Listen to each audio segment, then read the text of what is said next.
¿Qué pasó, familia? Welcome back to Northside LDN. And Bukayo Saka about to sign a 5-year deal with Arsenal to sign down to 300k a week. When you're including the bonuses, he'll be on 200k a week. And then based on performances, based on Arsenal winning trophies, then it could be bumped up to 300k. And listen, this is great news. So I hope everyone's having a great week because this is great news. This is the kind of news I want to hear. And we needed to tie Bukayo Saka down. He's having an excellent season this season. Everything that I criticized from him last season, even though I always knew he had potential, he's doing this season, and there's no reason for complaints. So listen, it is what it is, man. We're happy. Arsenal fans, we've seen players run down their contracts at this club. We've had to terminate certain players' contracts, allow players to have power within their contracts. And I'm happy that we're getting this deal over the line. We have been in contract talks with Bukayo Saka for about a year. So it's about time, but listen, it is what it is. I'm not going to complain. Não vou estar aqui a reclamar, a falar porcaria, a falar à toa. Epa, já está. We signed the guy. Do you know what I mean? And I'm very happy. And I'm even though being on 300k a week, which is what the mainstream media is going to be talking about, it's not 300k a week. It's 200k plus the additional add-ons based on his performances and us winning trophies. And I think a lot of rivals are going to put pressure on Arsenal fans and say, oh, he's on this amount of money, whatever. At the end of the day, he's shown that he's good enough. Even when he missed the penalty for England, he's only gone up from that situation. He's literally been the best player for us this season, arguably Arsenal's best player.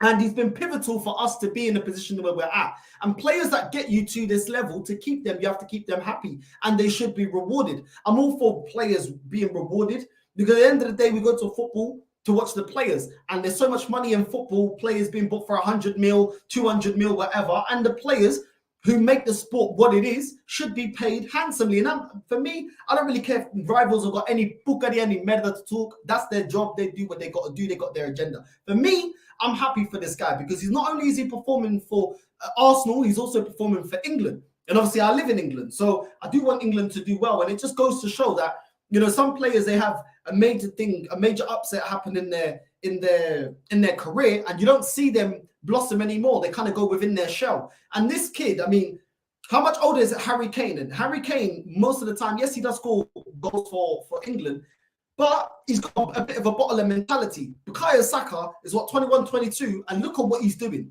Look at the composure he has. Look at the way he's performing. And he's about to hopefully get it over the line for Arsenal Football Club to win a title in 18, 19 years. So listen, the kid has got bottled and he shows up all the time, plays week in, week out.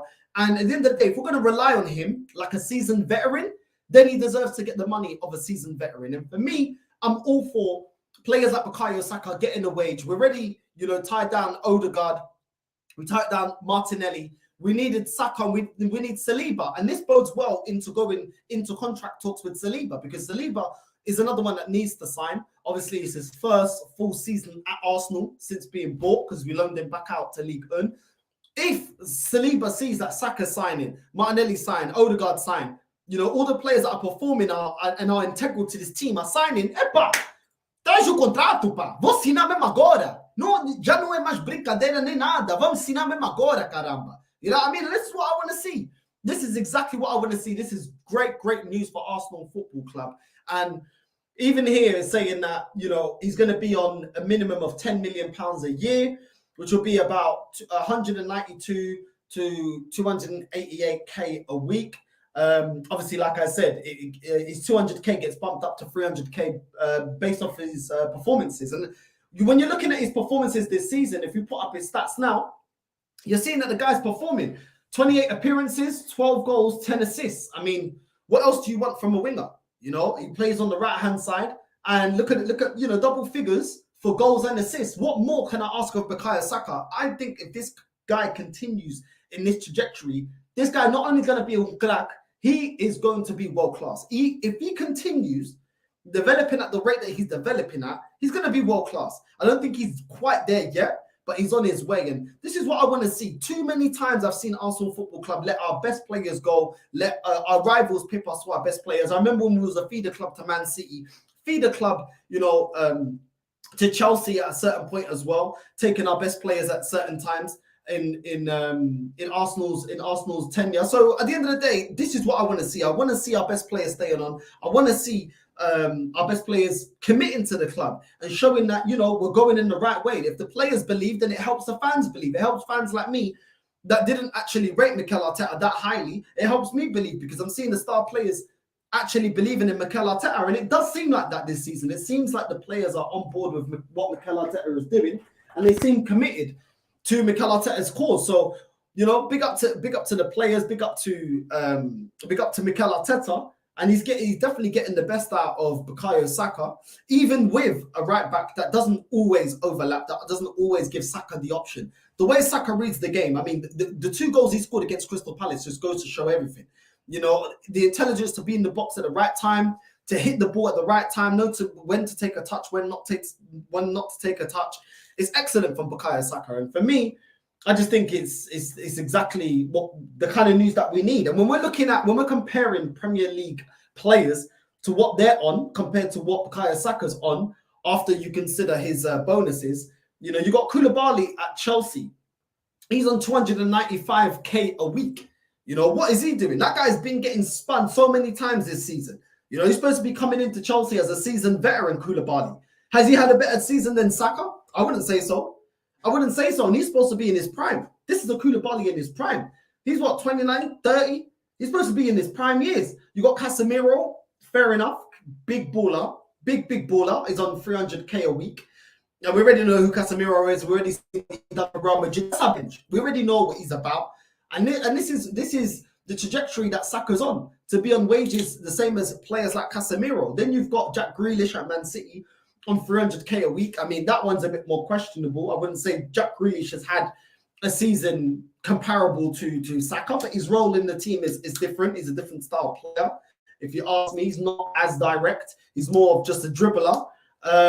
But Jack Grealish is on 300k a week. You got Raheem Sterling stinking it out at Chelsea. I know it's not just Raheem Sterling's, it's not just Raheem Sterling's fault, but at the same time, I mean, he is a Premier League winner, and Raheem Sterling's on 325k a week. So Saka's putting up numbers up there with players like Sterling and Grealish is even outdoing a lot of these players.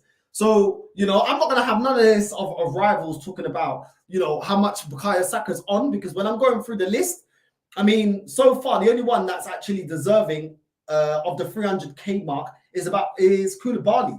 I don't think Raheem Sterling's had a season that is deserving of 300k a week, but it is what it is. Raphael Varane, 340k. I mean, since Ten Hag's come, Varane's looking a lot better. Fair enough. I don't think he's a bum. We already saw what he done at Real Madrid as well. Jadon Sancho, somebody that had to go to a fitness camp. He's on 350k a week, you know, in comparison to Saka's 300k a week. So, you know, there are still players in the Premier League that are on a bit more money than Bukayo Saka, but Bukayo Saka's up there when you're looking at consistency and you're looking at numbers, especially for his position.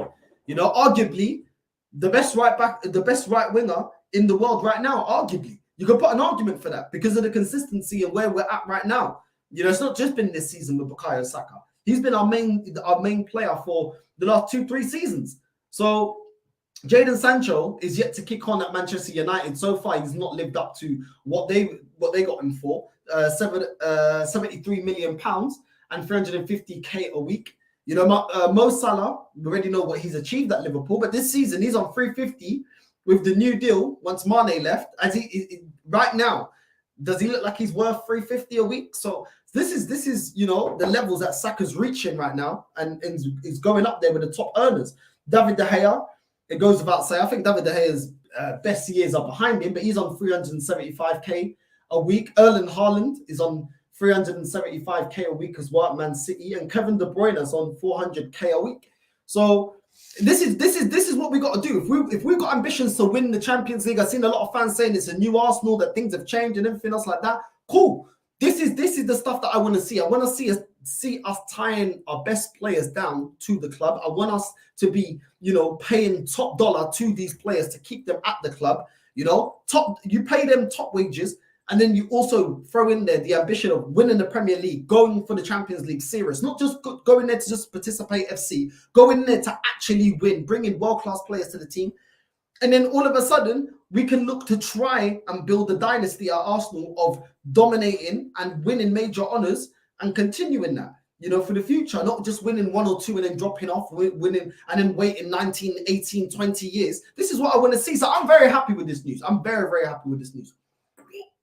Bukayo Saka, I mean, the highest earner, Kevin De Bruyne, is on 100k more than Saka. And for Saka to reach that, we need to win major honours, and he's got certain targets in terms of goal contributions for him to actually get that 300k. So it is what it is, man. I'm happy for Bukayo Saka. And yeah, listen, we move on to the next bit of news. And this one, not so positive, and I'm a little bit concerned. Thomas Partey was out with Ghana for the international break, and he's picked up another injury. It says here, Thomas Partey, Arsenal are facing fresh Thomas Partey fitness concerns after the midfielder was an unused substitute during Ghana's African Cup of Nations qualifier against Angola. Big up Angola. That's one of my countries. So big up Angola. You know what I mean? Ghana boss Chris Hutton revealed after the game that Partey was struggling with a small injury issue, throwing his participation against Leeds on the weekend into doubt. In the post-match interview, Hutton said, Thomas has some small issues, a small injury issue that we felt it was too big of a risk to start him. The strategy defensively was that Angola has some very good technical players, especially in the attacking area. So we knew that defensively we would have to be good and we would have to be solid. In a report bid to ensure Partey avoids injury during the international break, Arsenal sent club physio Simon Murphy to Ghana with the midfielder. I mean, the fact that we're taking a physio with him in international duty just says that he should have stayed back. At the end of the day, we're in for the Premier League. You know, we got a run and we don't have adequate replacements. Some people may say to me, but Northside, we got Jorginho. For me, like I said before, Jorginho's attributes, his strongest attributes are attacking. His strongest attributes are not defensive. And when you're playing the Thomas Partey role, we need somebody that can sit there and shield the back four. And with Jorginho, when the midfield's getting overrun, he doesn't have the pace, and he also defensively isn't solid enough. So for me, I don't feel like we've got adequate rotation in that position. Against Sporting Lisbon, we played Jorginho in that midfield with Xhaka and Fabi Vieira, and you could see how easily even a Sporting Lisbon, with all due respect, ain't a top club, was able to run through our midfield. And for me, this is a concern. If Thomas Partey's out, they have not said how long Thomas Partey's out, but if Thomas Partey's out now for the rest of the season or a couple of games, this is concerning. This is really, really concerning, because when you're looking at some of the fixtures that we have, you know, we're up against certain teams that, you know, are really going to give us a hard game. We've got Leeds on Saturday, and they're trying to fight relegation because the points from, I think it's where Leeds is at the moment, is it where Leeds is? No, it's not where Leeds is. Leeds is a bit further down. But from Crystal Palace that are 12, have 27 points. Southampton have 23 points. That's only 4-point difference, you know? So it's still very tight from the bottom 3 up until 12th position. And we're going up against a Leeds that I'm expecting us to win, but at the same time, they're going to be giving their all. And not only do we have Leeds that we're going to face that are fighting for their life, you also have West Ham that are down there. They're in 18th position. You've got Southampton that are rock bottom. You've got Nottingham Forest that are rock bottom. Well, not rock bottom, but that are down there in this relegation scrap. You've also got Wolves. So we've got a lot of these fixtures. These teams are going to be coming at us hard, and they're going to be giving us a hard game. And I always believe that at the crunch end of the season, the teams that are fighting to stay in this division are the ones that are the hardest. Those are the teams that are going to set themselves and frustrate the living hell out of you, give everything because they got everything to lose.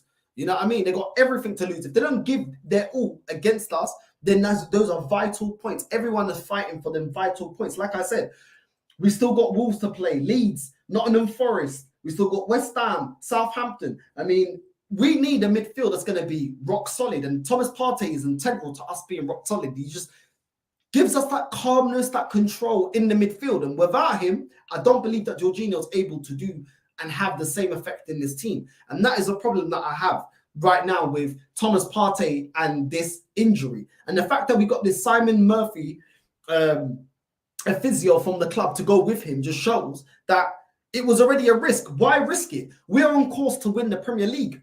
Don't risk it. You know, if you got to lie and say that the players, well, clearly we're not lying because he's picked up a knock. But at the end of the day, we got to pull certain players out. We don't have the squad. We already saw that. This is why we got kicked out of the Europa League, because we don't have the quality on the bench. So if you don't have the quality of the bench, just avoid these situations. Yeah, because we don't have somebody that can adequately, in my opinion, play Thomas Partey's role. Jorginho and Xhaka defensively are not good enough. We're not solid enough. And when we're coming up and we got 3 to 4 teams left out of these 10 games to go that are fighting relegation, those games are the games I'm most worried about. Those are the games I feel like we need Thomas Partey the most. I mean, we need him for everyone. I mean, obviously, if we're going, we still got Anfield to go. We need Thomas Partey. You know, we still got Man City to play. Of course, we need Thomas Partey. We've got Newcastle to play. We need Thomas Partey. We've got Brighton that play very good football and are going to try overrun us in the midfield. We need a Partey that's going to control that midfield and make sure that he can, you know, spark a counter-attack, win the ball from deep and spark the counter-attack and get it to the front three very quickly. And this is a concern. There's not much more news around this Thomas Partey injury. Hopefully, he's okay and he can feature against Leeds. Do I think that we could win against Leeds without Thomas Partey? Yeah, I do, but I'd rather not risk it. At the end of the day, I want all my players fit. We're going in for the title. We know Man City, they're already a substantial amount of points behind. They cannot afford to drop any points, but neither can we. We cannot allow, if we drop points and they pick up points and continue to keep picking up points, Man City will grow in confidence. Man City have been here before. Man City have chased down teams like Liverpool that were just absolutely crazy. So we need all our players available, and we don't need them to have any more confidence than they already have as being the holding champions. So this to me is very concerning. Thomas Partey being out is very concerning. And on top of that, you've got William Saliba. And Mikel Arteta confirmed before the international break that there would be clarity over Saliba's injury at the time as Tomiyasu, but the club has been silent on the matter. He said, we hope Willie's going to be better news, but again, we have to wait to understand a better picture, Arteta said. So it is what it is. Some reports are saying that Saliba is going to be out for 6 weeks, something like that. So this is a major concern, because when you don't have Thomas Partey, you lose that defensive structure in the midfield. Then on top of that, you're going to now have to put in players like Rob Holding, Kivior, that I've seen ducking out of headers. You know, Rob Holding that was never good enough and has never been good enough for Arsenal. This is what we're relying on with these two players out. And this is ultimately why I was calling for more signings in the summer and in January. Obviously, it is what it is. We have to go to the end of the season with what we've got. But Saliba and Partey out, Jorginho and Holding filling in doesn't give me a lot of confidence. Yes, Rob Holding has been playing decently when being called upon, but ultimately it gives me PTSD of last season when we had 10 games to go just to get top 4 and we bottled it, relying on certain players that we've already seen aren't good enough. I hope I'm wrong, but history says that I'm right. But I want to be wrong. But at the end of the day, Rob Holding, for me, for 10 games to win the Premier League, do I trust him? No. Jorginho, you know, do I trust him to keep this midfield together defensively for 10 games to go against a lot of relegation candidate teams? I really don't know. I really don't know. But you lot let me know what you think. Leave it in the comments. I will get down to the comments. And make sure you leave your comments, and I'll definitely read through your comments. But that to me is a major worry for me. Defensively, we're losing our defensive structure, and this is why I wanted more business to be done. And it's a bit sad, because with all the good news surrounding Saka signing, and you know, Martinelli signed, and all these, you know, all our best players re-signing contracts, what's frustrating is that we have situations like this that we could have avoided. And now we're looking at it thinking, can Rob Holding or Kivior do a job? You know, and every time I talk about a player and I think about, can they do a job? It's stress. Every time I think about that, it's stress. So whenever you're saying, can this player do a job? Basically, he ain't good enough, but do you think he can hold out for this period of time? You know what I mean? And for me, that just doesn't make me that confident. £26.5 million team proud of Arsenal links as he learns English ahead of historic sale. Ivan Fresneda. This right back keeps getting linked to Arsenal. He keeps getting linked to Arsenal. He plays for Real Valladolid. I think he was linked to us in the summer. He's been linked to us again. And for me, I just think that we need a better right back. Ben White has been doing excellent, arguably the best right back so far this season. But at the same time, we need somebody that can combat him. I don't think this Fresneda guy is good enough or of the level. Because even in the summer, when we were linked to this guy, there was rumors that we would buy him and then loan him back to Real Valladolid, which obviously means that he's not going to be ready. For me, we need to move away from Tomiyasu. I don't think Tomiyasu is good enough for this football club. I don't think he's of the level. I don't think he's what we need going forward, especially if this club is changing and is about winning major honours. Fresneda, for me, nah, not good enough. We need somebody is going to be better than Ben White. And I don't see this guy being better than Ben White. He's probably faster, which most right backs are faster than Ben White, but is he defensively better? I doubt it. And I kind of want somebody that does have pace, but is as good, if not better, defensively than Ben White. So that when we come up against players, and to be fair to Ben White, he did very well against Zaha, who was a very tricky winger in our last game before the international break against Crystal Palace. I think that he actually did well. But we always know that Ben White can be burnt for pace. If he is in the wrong position at the wrong time, or he commits himself way too much, which is why he doesn't constantly overlap Saka for fear of that, then we can always, our defense can always be penetrated from that right-hand side. And that is a major, major worry because we already have Zinchenko that goes in inverted and leaves a gaping hole on the left-hand side. So for me, listen, if he's one for the future, cool. But, a lot of times with Arsenal, we'll get this guy in and then he will be the backup to Ben White. And for me, nah, that's not what I want. I want somebody as good as Ben White, if not better. If I'm going to be completely honest. Ideally, I want someone better. But it is what it is. For me, I don't want this Fresneda. Not for me. Not good enough. We should be looking for, top right backs. We should be scouting now for players to win the Champions League. And anyone that wants to talk to me about, but it's Northside, we need players for the future, we need this, we need that. Look, listen, if Arsenal's changed, then we need to go get seasoned pros and add it to this club and add it to this team. We've got enough youngsters now. Now we need to be adding, the Casemiros. I'm talking about levels, not that we need exactly Casemiro, but we need the Casemiros. We need, we need the Haalands. We need them players there that's going to take you up another level that are, arguably going to start in the main team. You know what I mean? Make you stronger. Make sure that you actually can push you to get to the final of the Champions League and win you. That can, if we do win the league, can make us hold our championship next season and make us champions again. Because it's not just about winning the Premier League or the Champions League once, but you want to continuously be winning major honours. And that is what we should be doing. We've already got Fabi Vieiras. We've already got Odegaards. We've already got Saka's. We've already got the youngsters. Now we need some seasoned veterans that actually are world-class in their positions. That's what we need to add to this team. If we're serious and we want to continue improving, that's what we need to do. If we start going for these Fresnedas guys and start going in for all these maricas, esses jogadores que não prestam nada, que não são bons por nada, we will fall by the wayside like Liverpool have this season. You can't rest on your laurels. You can't have the mentality of, we'll just build this player up. Nah, football's a now game. You have to win now. You have to get players that are ready now. Yeah. And at the end of the day, we need to do that. Liverpool did it. For all the times they bought, Firmino on the cheap, they bought Mane on the cheap in comparison to what they became. They then went out there and they needed to get, players like Van Dijk, players like Alisson. So you can't always do it on the cheap. It only goes so far. And if we win the Premier League, teams will know we've got money. Teams will know that, we're getting even stronger. So the money's going to go up. We need to go out there and get proper players. That's what we need to do.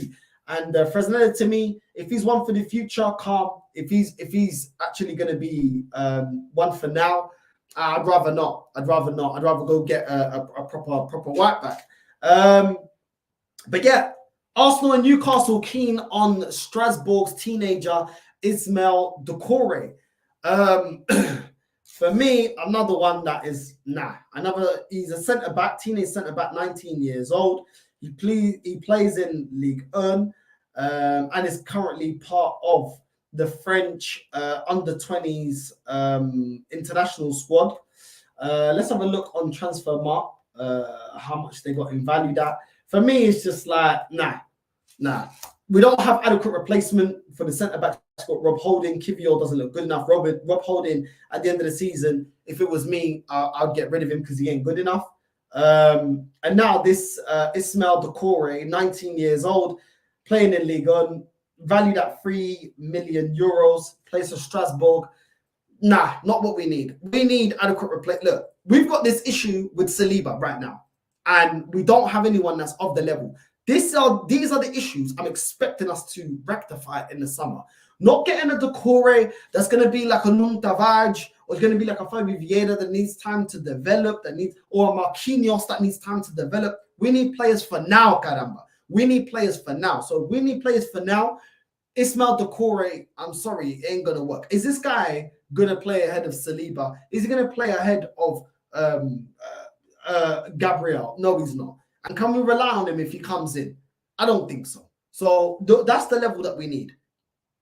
As good as what we've got, if not better. Personally, I want better than what we have.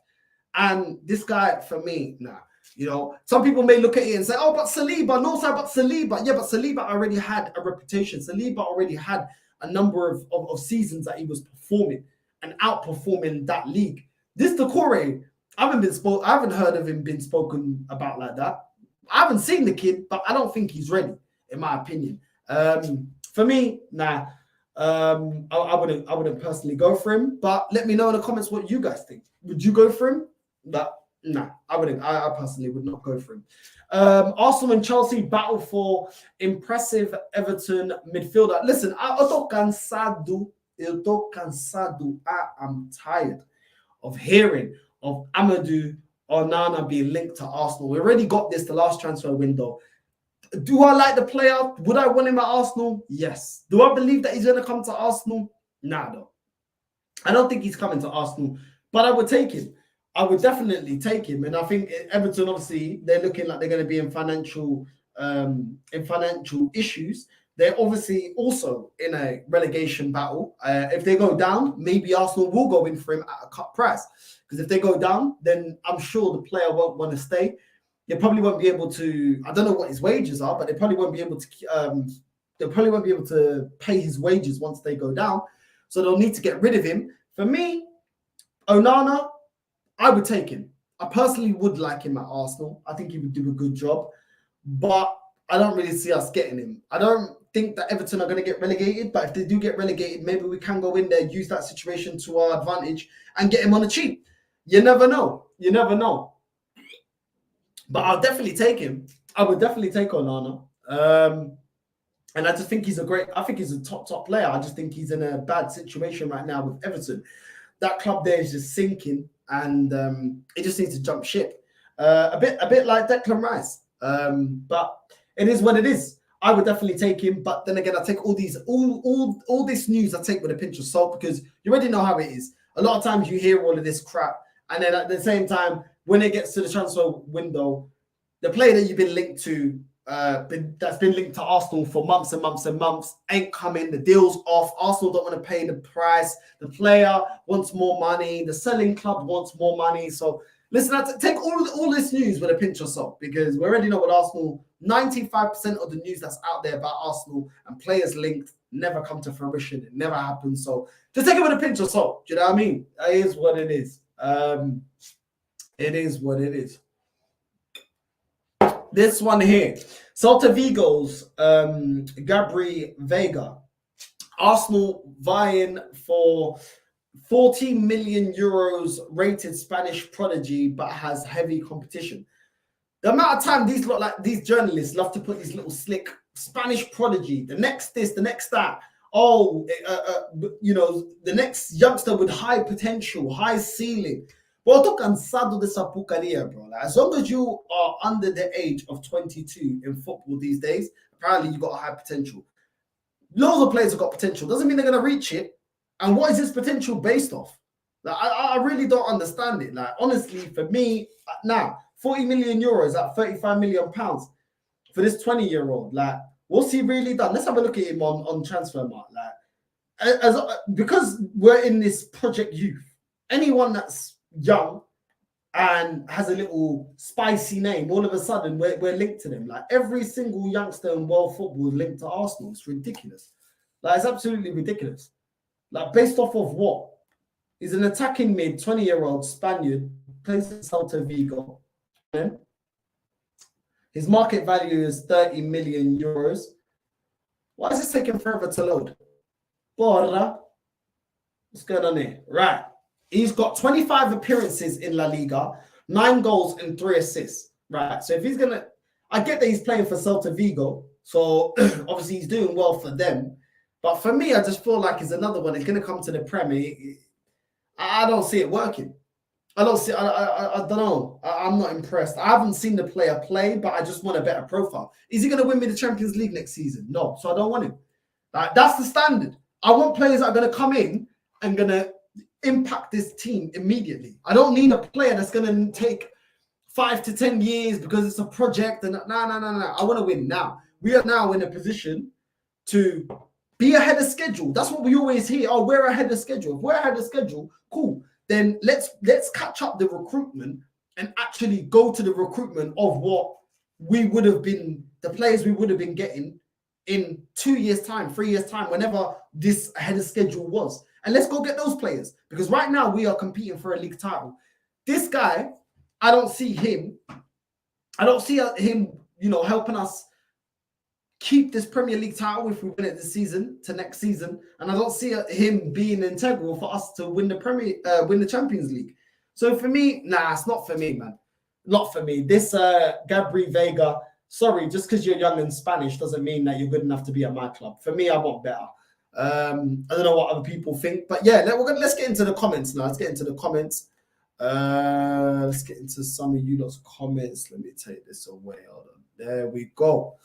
Right, let's get into some of the comments. Arsenal will still win the Premier League title. Don't worry about it. I hope you're right, bro. I hope you're right. Any Arsenal transfer news, please? Like and subscribe to Northside channel, please, everyone. Big up to you, familia, man. Big up to you, Damzaki. I hope everyone's having a good weekend. I wish it was the weekend. Listen, that's probably because I'm sipping on Magnum. I wish it was the weekend. I hope everyone's having a good week. Listen, I need the weekend to come faster, man. It's long. But then again, the weather today is rubbish, man. Esse país, não é? Esse país é uma merda, pá. Porra, sempre frio. It's always raining. It's always cold. It's always gloomy. But I'm telling you, man, this is why, yeah, in England, they say British people are moody. Because look at the weather. Look outside right now. My God. Depressing, man.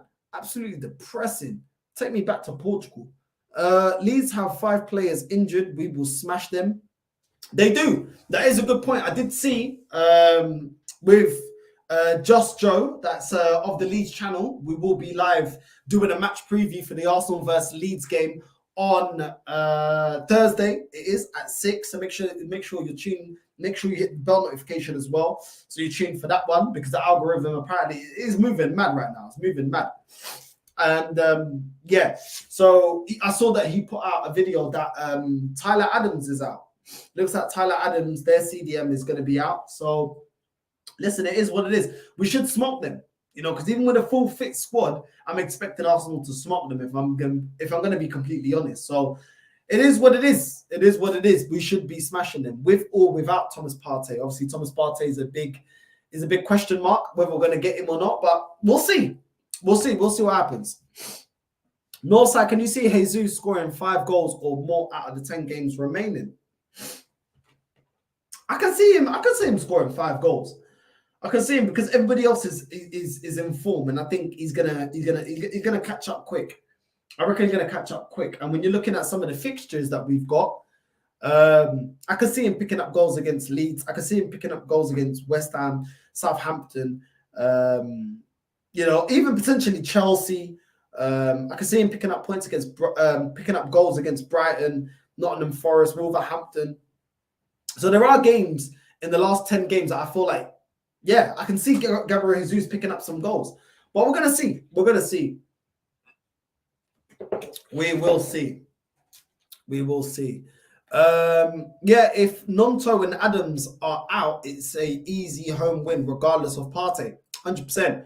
I didn't know that Nonto was out. Obviously, I don't keep up with Leeds news. I just saw that Adams is out. And yeah, big up. But yeah, if Nonto's not there and Adams ain't there, then I think it should be easy.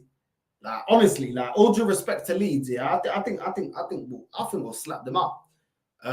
We've taken on harder teams, so I think we'll slap them up, if I'll be completely honest. And Partey is even still in line to start against Leeds. So yeah, Saka has reached entirely different level. He is, but I wouldn't still yet say, like, I'd still be like con calma about Saka, because I still don't think that he's world class.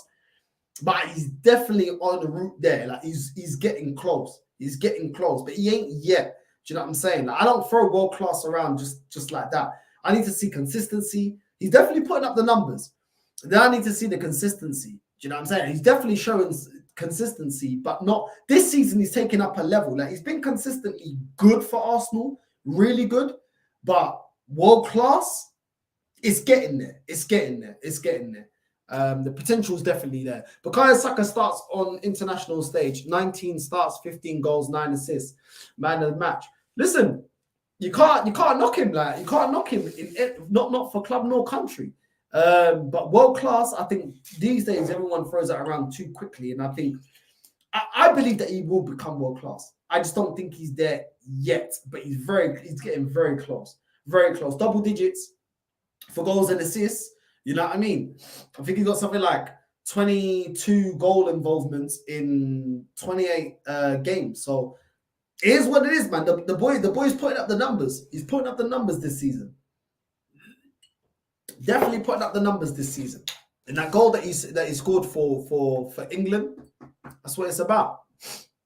Arsenal midfield isn't the same when Partey's not in the team. 100%, bro. And that's why we got opened up by Sporting Lisbon. Because in that midfield, you've got no one that is prepared to do that dog work, that is prepared to win the ball. You know what I mean? That's prepared to put a foot in like that.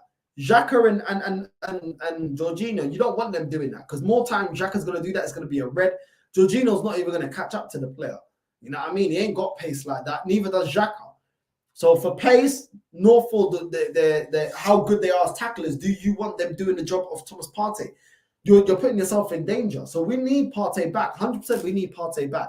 100%. North side, Arsenal, remaining fixtures, Leeds, Liverpool, West Ham, Southampton, Man City, Chelsea, Newcastle, Brighton, Forest, Wolves. How many points will we get from these fixtures? Like I said, for me, I just look at, I look, you know, I'm not saying it's a given to get points against Chelsea, Man City, or Liverpool. But I feel like the ones that are gonna really make it hard for us are gonna be, it's gonna be the game against West Ham, Southampton, Newcastle. Already see every time they face us, and every time Newcastle, every time they face the top 4, top 6 teams, they come for a draw. Newcastle, they don't come to win; they come for a draw. So Newcastle are gonna try and stink out the place and make themselves hard to break down. Then you're looking at Brighton.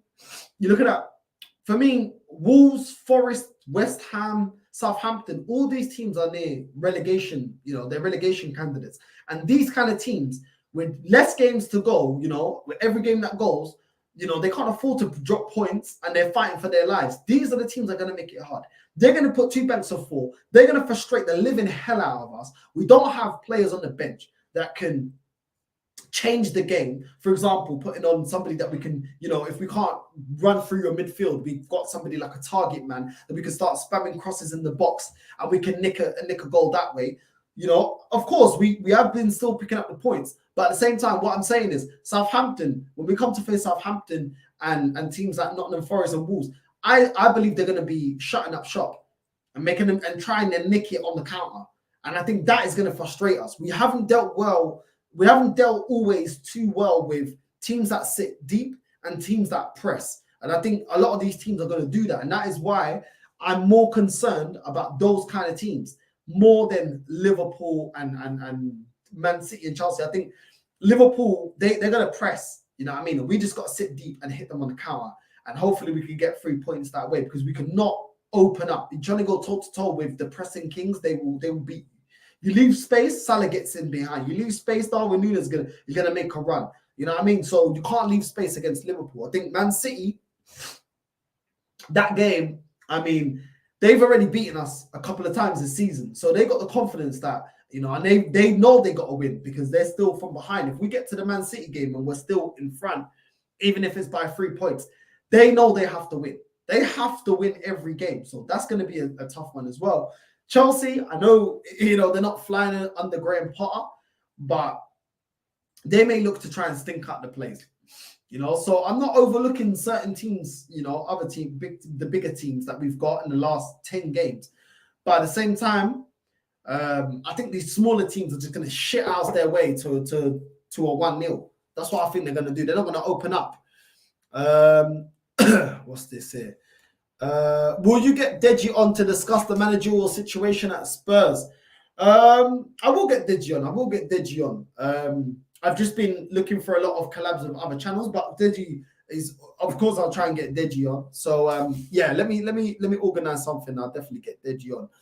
Tottenham had 2 elite managers in Mourinho and Conte, still couldn't win a trophy. Listen, it's mad for them. It's mad for them. It is actually mad. Your connection is awful. Listen, bro, there's nothing I can do, bro. Literally nothing I can do. I'm the only one, I think, in the house that's using the internet, bro. Nah, maybe I need to get faster internet. But it's weird. Every time I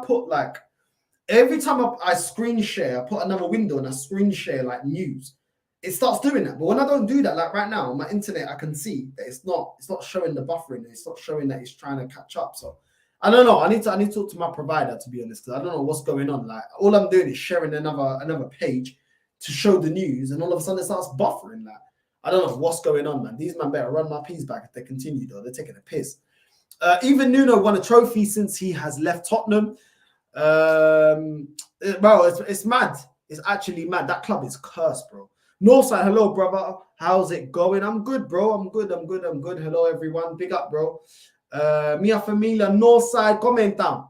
Run up the likes, people. Make sure you like if you're in. Every game is going to be tough. That's what happens in title races. Anyone can beat anyone on any given day. Exactly, bro.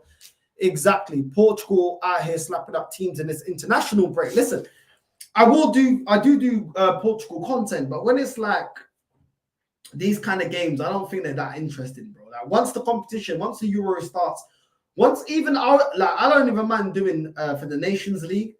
Also, I'm going to gas it up because obviously my country, Portugal, have only won the Euros and the Nations League.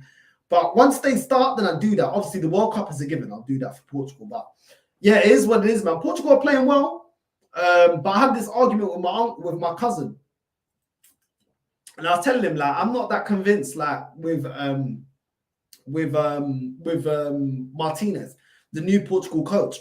I don't think this guy is that great. And I think what he done with Belgium was underwhelming as well. I don't really rate him like that. And my cousin was like, oh yeah, but with Fernando Sanch, yeah, you wouldn't think that he would win the Euros. Well, with the team that he's had, I expected him to go a lot further in the World Cup. And this guy got slapped up. He got his whole ass handed to him by Morocco. Not saying that Morocco are bombs, because they beat Brazil. Yeah, but at the same time, yeah, with the talent that Portugal have got, the players that he didn't pick, Fernando Santos didn't pick, the talent that is available with Portugal, I did expect him to do more. For me, it's never been a problem about talent with Portugal. It's been being able to get the right manager to play the right system. And this has been the most balanced Portugal team I've ever seen. Like, we've never had a choice. We've never even had one world-class striker, let alone a variety of top strikers. You know what I mean? You got João Felix, you got Gonçalo Ramos, you've got Rafael Leao. You got so many strikers that you can pick for. Portugal, that was the one area that we didn't have. So at the end of the day, yeah, Fernando Santos, he did well to do the Euros. And then after that, he just set us back with the style of football, the decisions that he made, the substitutions that he made. So, yeah, of course, when you've got, like, the Portuguese, like, when you got the Portuguese equivalent of Sam Allardyce managing your nation, of course, if Roberto Martinez comes in, of course the football's going to look sexy, everything looks gravy, yeah? But can I see in the semi-finals or the finals, yeah, can I even see Martinez getting us to those positions? Potentially. Do I see him doing what needs to be done to get it over the line? No, I don't. I don't think that this Martinez guy is that great. And this is the problem as well with that England have got. You know what I mean? They've got Southgate, somebody he'll get you to a semi-final or get you to a quarter-final, but he doesn't have the minerals to get you over the line and to a final and then win it. I don't think he has those minerals.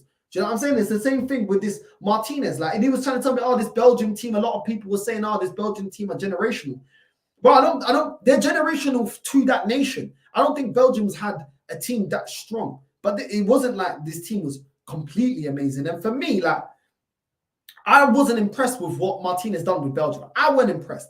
I don't think they're as great as they've been hyped up to be, Belgium. But at the same time, I didn't feel like Belgium, like, look at the job that was done with Morocco. That is more impressive than what Martinez done with Belgium. And now he's coming to Portugal. Yes, a better team, better squad, everything else like that. But then the expectation is you got a better squad, you got to do better. So that means get me to a final of a World Cup. That means get me to a final of the Euros and win it. You definitely got to win the Euros. Because the team, if you look back up, the team that Fernando Santos won in, 2016 with Portugal with the Euros, that was not the same team that we currently have now that he took to the World Cup. This team has evolved. That team of the World Cup of the Euros 2016 was atrocious. So if Fernando Santos was able, with that bum of a team, let's be real, that team in 2016 was not that great. Not that great, yeah? Compare it to now, Martinez minimum has to win the Euros, or he needs to get sacked. He needs to absolutely get sacked. And that is what it is.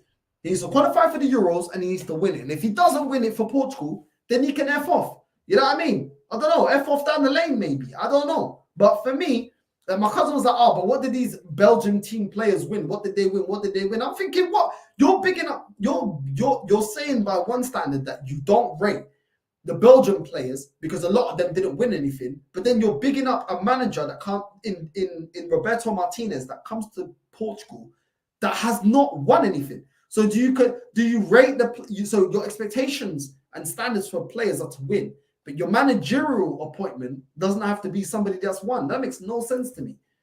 Like, I want a winner in a manager and I want a winner in players. I'm not going to say, oh, what players have won anything, but then big up a manager that ain't won nothing. Do you know what I'm saying? That's how I look at it anyway. And that was the debate that we had. Like, he's in favor for Portugal having Martinez. I'm not.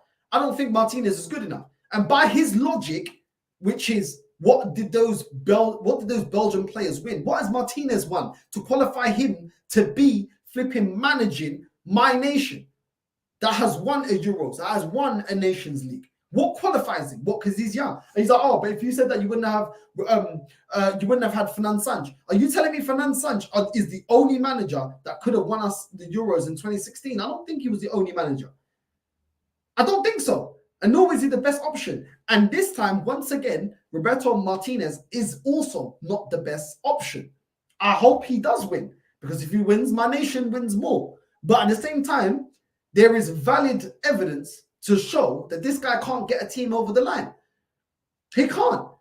For me, I don't think he overachieved with the Belgian team. I think he underachieved. I'm not even saying that he absolutely had to win something with that Belgian team, but he underachieved. Morocco overachieved. That is a manager there that you can bring in and say, okay, he ain't won anything, but he overachieved with the squad and team that he had. He overachieved to beat Portugal, to do what he did in the World Cup. That is overachieving with that team. I can't say I can say the same about Martinez.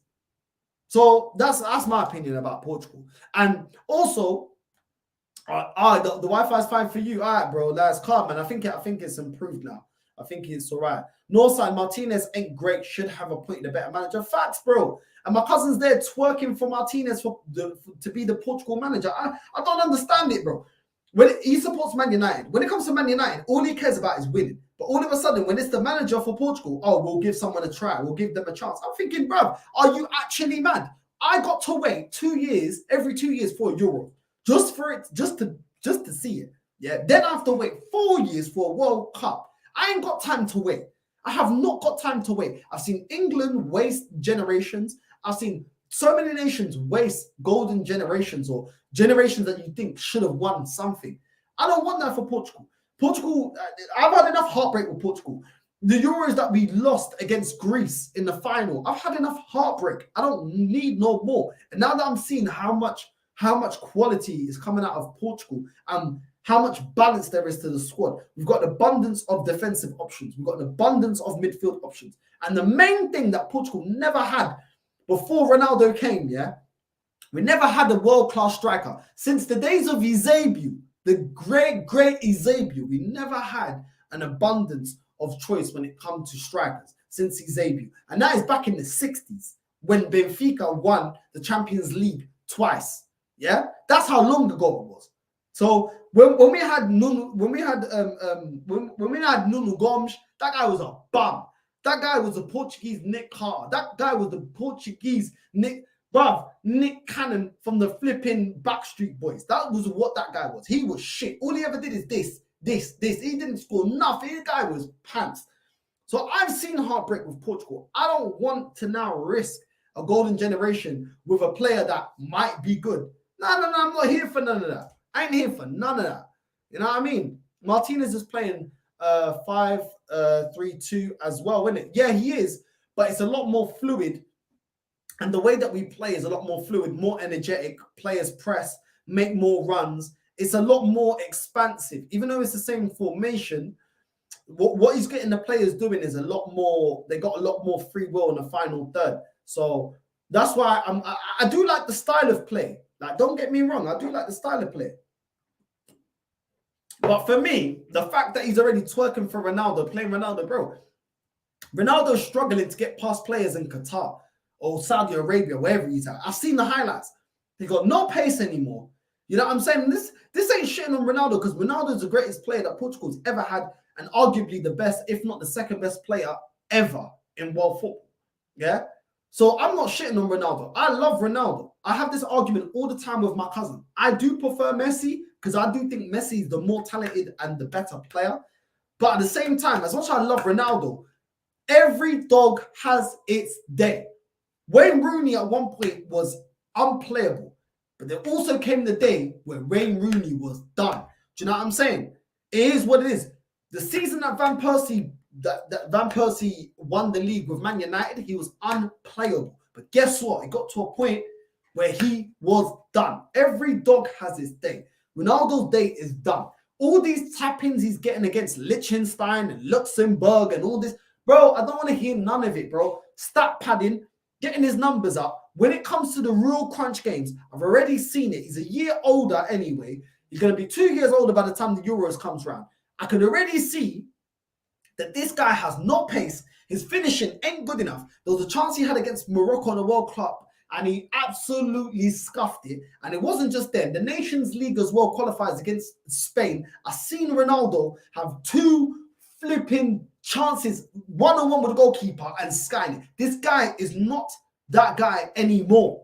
And there is no shame. You are 38 years old, bro. This is a young man's game. You've done what you could do. At the end of the day, if you want to come on as an impact sub, maybe. But this guy should not be a starter. And I don't get why Roberto Martinez is twerking. But this is what happens, yeah, when you get what my cousin wants. When you get a manager that has not won anything, has no credibility, his CV is dog crap. His CV is probably the same level as a Nitty, yeah, outside of King's Cross Station. Then this is what's going to happen. Because he can't talk to Ronaldo.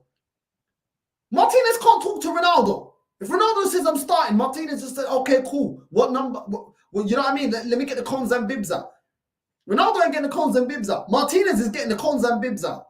You know what I'm saying? He's putting the nets in the back of the goal. That is what's going on. He's filling up the Lucozade bottles and making sure all the boys' boots are clean and that. So this is what I'm saying. When you've got somebody like a mega star like Ronaldo, you need also a mega flipping manager. You can't just be getting a Martinez, you know what I mean? A bum that was with Belgium to now come and manage Portugal when you know that Ronaldo's got a major ego. Ronaldo ain't going to listen to you if you ain't done nothing. He ain't going to listen to you. He didn't even want to listen to Ten Hag. And Ten Hag is way more credible as a manager than Martinez is. So I don't know. Listen, I don't want to turn it into a complete the Portugal nation debate and run, but it is what it is, man. Like, at the end of the day, yeah, you need managers that have won stuff. Like, you know, I'm hearing news that Real Madrid are looking to get Poch. Like, do you think Poch is gonna have the credentials to keep those egos at Real Madrid like in check? As soon as they're not buying into the football, as soon as he tries to call one of them out, yeah, they're gonna be like, bro, look at my CV and look at your CV, bro. You know what I'm saying? Like, big man, you ain't got the facilities to talk to me. Do you know what I'm saying? You ain't even won Champions League.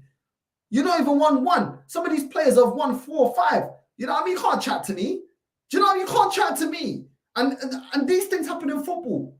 These things happen. So at the end of the day, for me, Martinez coming into this Portugal team, unless he was going to drop Ronaldo, if he's going to be kissing his ass, bro, you're going to die on that sword. Because I'm telling you right now, Ronaldo, as soon as he doesn't deliver for you, he's still going to be expected to start for Portugal. And this guy is going to be the reason why he costs us. Ronaldo was the reason why Portugal won the Euros in 2016. But the 2016 Ronaldo is not the Ronaldo we see in this present day. And that is the problem. We can't win anything with Ronaldo being our main player because he ain't got it anymore. And people look at nostalgia. I look at what I'm seeing right now.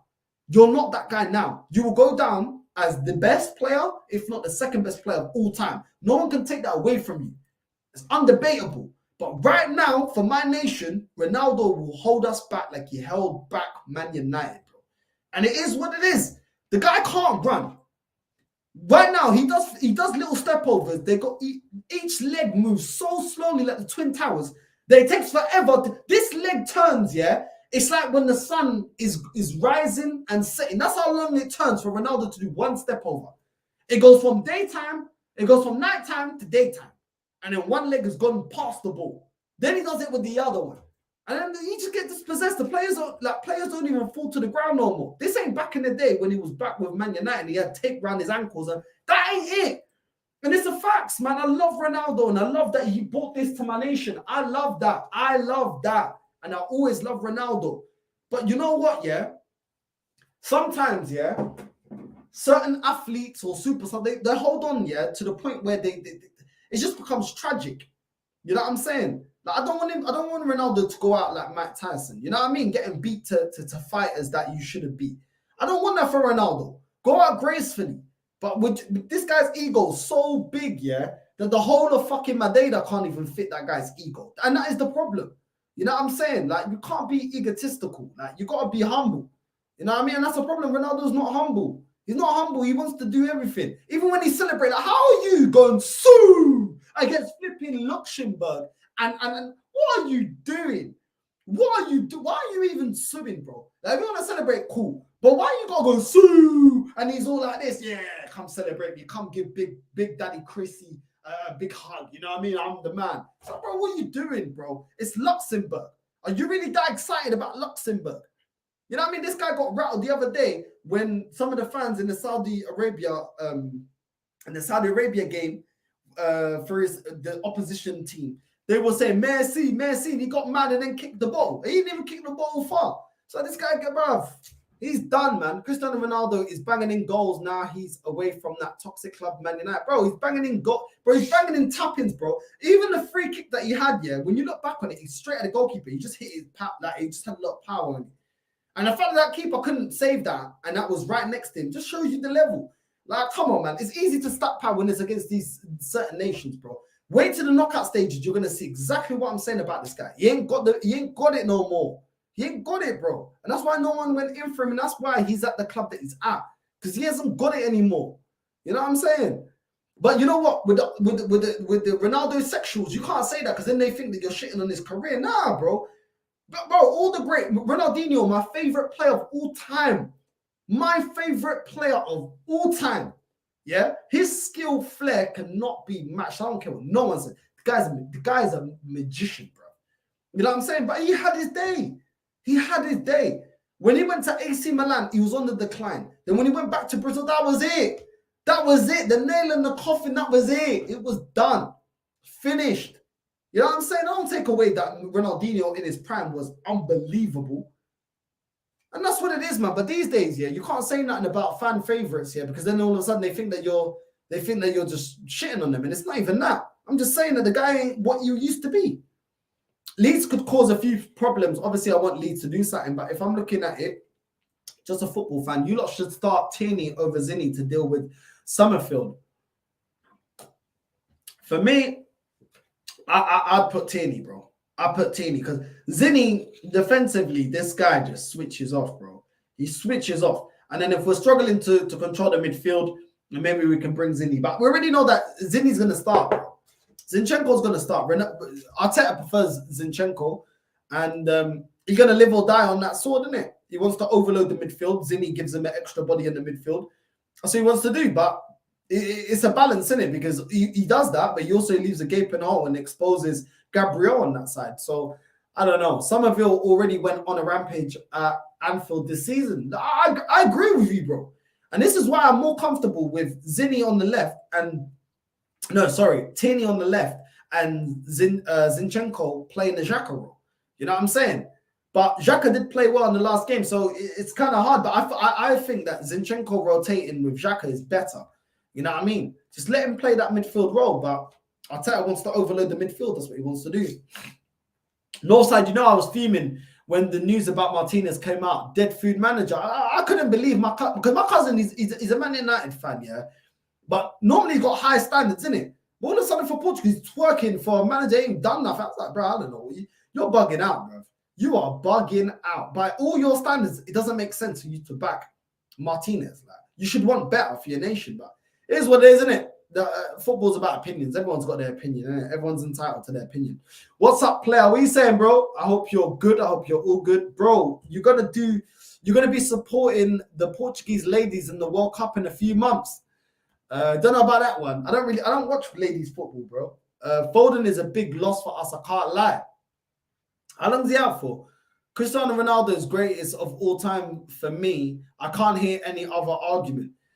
Bro, at the end of the day, yeah, when it comes to longevity, Messi's still doing it at top league, bro. When it comes to nation, Messi's won the World Cup. And no one's going to argue me that Argentina were favourites to win the World Cup, because no one said that. And everybody knows that Messi was integral for them winning the World Cup. When we're looking at ability as well, Messi's the more gifted player. Ronaldo's the more gifted goal scorer, but Messi's the more gifted player. And you can see it within the longevity. The reason Messi's able to have more longevity on the game, because he's technically better and his reading's better. Ronaldo, if you don't give him service, yeah, he ain't really got much. And now the finishing ain't even A1 like they used to be either. The guy, prime Ronaldo's when he had pace and power. Now he ain't got pace and power. He ain't doing what he used to do. He ain't. And people think, oh, because it's against Luxembourg. And, all right, cool. Give me the same energy when it's in the knockout stages, isn't it? It's all good when it's friendlies or when it's group stages and all that. Cool. Knockouts, let's see what he's doing, innit? Let's see what he's doing. Question for you, Northside. How many years do you think it will take Haaland to get a Ballon d'Or? I don't think it's going to take that long. If he continues at this trajectory, I mean, I swear he's been the fastest player to reach. How many? I think there's so many stats, like 30 goals or something, quickest to 30 goals or 20 goals or whatever in the Champions League. The guy's scoring mad amount of goals. How many goals has he got now? Let me check. Haaland stats. Let me see how many goals he's got now in the Premier League. Transfer mark. Right, in the Premier League, Haaland's got 28 goals in 26 games. In the Champions League, he's got 6 goals. No, he's got 10 goals in 6 games. Like, the guy's goal scoring is ridiculous, isn't it? And obviously, goal scoring is easier for goal scorers to score to get Ballon d'Ors, isn't it? So, but I'm saying in the next year or two, I reckon you'll probably win that. You know what I mean? As soon as Benzema steps down, as soon as players like that, I don't think Lewandowski's gonna get it anymore because he's at Barcelona, and I'm not really convinced with this direction of this new Barcelona. I think Benzema's probably his biggest, probably up there with the player stopping him getting that Ballon d'Or. You know what I mean? I would say Neymar, but Neymar gets injured too much. So I'd say a year or two. Can't really lie. You know what I mean? But we'll see. We'll see. He has to integrate better into that Man City team, if I'm being completely honest. And once he does, it's going to be a madness. Because look how many goals he's scoring, and he's not. They don't even play fluid football when he's in the team because they're still learning. Other players still learn how to play with Haaland. So it's a mad thing. Once it gels, which it will, because Pep always ends up getting it right eventually. Even when he's not even playing in a team that's really gelling right now, 28 goals and 26 appearances in the Premier League. Come on, man, it's ridiculous. It's ridiculous. It's ridiculous. He's on track to smash in the highest amount of goals scored in a Premier League campaign. I think it's 34 goals in it. Andy Cole and Shearer, I think, hold that. So what is he? 6 goals away from that, from equaling that. 10 games to go, 6 games. By his record, I mean, he's already scored 28 and 26. He can smash that. He could potentially get 40 goals. You don't know. You know what I mean? It's mad. Haaland, I think, listen, he's definitely winning a Ballon d'Or in the next year or two. Definitely. But the numbers he's putting up, you got Mbappe, but Mbappe's in France. So I think I think if I'm not mistaken, the goals you score within the league ranking, like if you're scoring goals, like if you score, like for example, if Haaland scores the same amount of goals than Mbappe does in France, I think in the Ballon d'Or thing, Haaland gets more points because it's on a point system. Because Haaland's in the strongest league, his goals weigh a lot more than Mbappe's because Mbappe's doing it in a league that's probably like the 4th strongest in the world, if not the 5th. And Mbappe's and Haaland's doing it in the strongest. So I think that's how they do it. But I'm not too sure. I can't remember now. But I'm sure that's how they do it. I have a feeling Nagelsmann will be the new Real Madrid manager instead of taking over at Tottenham. I don't think he has the credentials though. Like it doesn't seem. It seems like he lost the players in the dressing room of Bayern Munich, and if he can't control the Bayern Munich players, which are bad boy players, let's be real. They got winners, serial winners. But Real Madrid are going to eat him alive. They're going to eat him alive. He better go back to another team that's run like RB Leipzig. That's Project. You know what I mean? That's what he needs to do. Another team where they got youngsters, they don't spend a lot of money, and if he overachieves, it's a good look on him. If he goes to one of these clubs where they expect big titles now, big boy jobs at Real Madrid, if he effed that over, that could be it. He may never, ever get another chance at a big club. You know what I mean? It's already embarrassing for him to be sacked as Bayern Munich manager. If he gets sacked by Real Madrid, then the level of teams that are going to be coming in for Nagelsmann, bro, they're probably all going to be like Tottenham. He's probably going to have to accept the Tottenham thing. You know what I'm saying? Like, it is what it is, isn't it? It's mad. Ronaldo with them stiff stepovers is so tired, bro. I'm telling you, no one falls for it, but he's still doing this guy. I'm telling you, you can't let go of the past, bro. When his hairline starts receding, it's like, yo, big man, your hairline's there. Let it go. Nah, he's still trying to do a little shape up. You know what I mean? Boss man at the barbershop's like, yo, just let it go. You don't want to let it go. It's mad. Big up Northside and Trope Leach. Nagelsmann is learning how to speak English so we can turn down the Tottenham job. That's cheeky. I've been hearing people say that Neymar's skill set can match Ronaldinho. Bro, these men are smoking. But Neymar these days is probably the closest thing. Like, in terms of the way he plays football, the flair. But nah, Ronaldinho's smoking when it comes to skill set. I'm sorry. And I rate Neymar. I think Neymar, in terms of skills. And my cousin, this is one thing I did agree with my cousin. He said, look, when it comes to dribbling and comes to skill, I think Neymar is above Ronaldo and Messi. I actually agree with him. But Ronaldinho is above all of them. Ronaldinho is the most skillful baller I've ever seen. Just ridiculous. Foden is going to be out, I think, for 4 to 6 weeks, it looks like. Don't get me wrong, I love Messi, amazing player, but I still just prefer Ronaldo, but I'm not taking nothing away from Messi. Yeah, I mean, if you put Ronaldo in that Argentina team, do you think they're winning the World Cup? There we go. It's the difference. This is the difference. Yeah. One player can make other players better, like Messi, and also create stuff for himself. And another player relies on service. That's the difference. That is the difference. And you know, I'm hearing bare clowns that do YouTube content saying that Kane is better than Haaland because he can contribute more. But yet Haaland has more goals and assists than Kane this season. These men are smoking. Well, let these Tottenham fans hold on to Kane, bro. I can't wait. Hopefully I'd love it if we just go and get Kane. I'd love it, bro. Because all these men that have been hyping up Kane all of a sudden, he's a pagan, he's this and that. I love it, man, just to rattle him.